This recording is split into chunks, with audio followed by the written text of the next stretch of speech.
নবীজি বলেছেন, তোমাদের মধ্যে সেই ব্যক্তি উত্তম যে ব্যক্তি তার স্ত্রীদের কাছে উত্তম।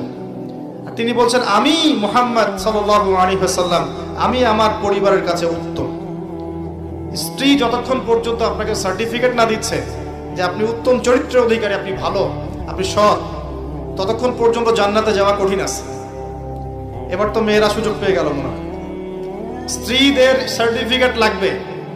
বাইরে ভালো থাকা সহজ, বাহিরের মানুষের সাথে ভালো মেলামেশা করা সহজ, বন্ধুদের সাথে, হ্যাঁ, তার কলিগদের সাথে, ওয়াজ মাহফিলে এসে, মসজিদে গিয়ে ভালো আচরণ করা সহজ। কিন্তু আপনার অধীনস্থ যারা আছে তাদের সাথে ভালো আচরণ করা এত সহজ না। স্ত্রীর সার্টিফিকেটটা অনেক বেশি ইম্পর্টেন্ট। এই কারণে যাদের স্ত্রীরা সার্টিফিকেট দেয় যে আমার স্বামী ভালো, আমার স্বামী সৎ, আমার স্বামী দানশীল, আমার স্বামী ভালো চরিত্রের মানুষ, ইনশাআল্লাহ তাআলা এই ব্যক্তির জান্নাতে যাওয়া অনেক সহজ হয়ে যাবে।